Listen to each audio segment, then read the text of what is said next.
Hi everyone, welcome back to my another mini blog. আজকে ঘুম দিয়ে উঠেছি অনেকক্ষণ, আর স্মিহিও আমাদের সাথেই উঠে গেছিলো। তারপর ওকে তেল মালিশ করিয়ে একটু ঘুম পাড়িয়ে দিয়েছিলাম। ঘুম থেকে ওঠার পর ওকে স্নান দান করিয়ে খাইয়ে একদম রেডি করিয়ে দিয়েছি। এখন ওর সাথে একটু খেলবো, গল্প করব, টাইম স্পেন্ড করব। সকালবেলা না এই টাইমটা ওর সাথে কাটাতে আমার খুব ভালো লাগে। তারপরে ওর সাথে অনেকক্ষণ একটু খেলে গল্প করে আমি চলে এসেছিলাম রান্নাঘরে।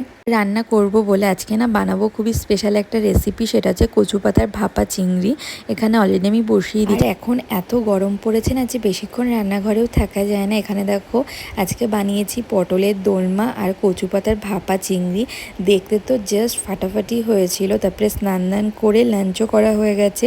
আর কচু পাতার চিংড়িটা ব্যাপক হয়েছিল খেতে। আর কালকে যেহেতু ফাদার্স ডে, তার জন্য আমি আর স্মিহি মিলে ওর পাপার জন্য বানাবো একটা কার্ড।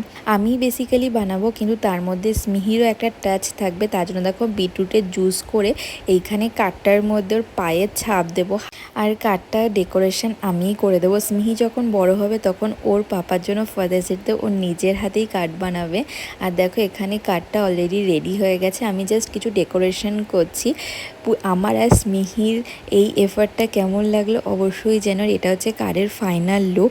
কেমন লাগলো অবশ্যই জানিও। আর কালকে ওর পাপার ফার্স্ট রিয়াকশনও তোমাদের সাথে শেয়ার করব। তারপরে বিকেলবেলা স্মিহি যেহেতু এই বিকেলবেলা 5টা সাড়ে 5টার দিকে বেলকনিতে আসে, ওকে ওই টাইমে না আনলে খুব কান্নাকাটি করে।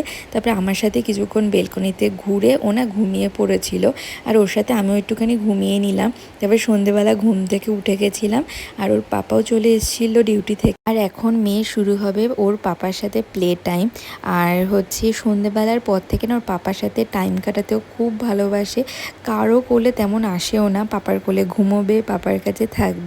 এটাই ওর প্রত্যেক দিনের ডেলি রুটিন হয়ে গেছে বলতে পারো। এদিকে দেখো এখন এত দুষ্টুমি শিখেছে, কিছু বললেই খুব দুষ্টুমি করে। তারপরে ওর সাথে অনেকটা টাইম কাটিয়ে তারপরে আমাদের রাতেবেলা ডিনারও হয়ে গেছে। তারপরে ডিনার করে এসে স্মিহিকে এখন খাইয়ে দাইয়ে ঘুম পাড়িয়ে দিলাম। তো কেমন লাগলো অবশ্যই জানিও।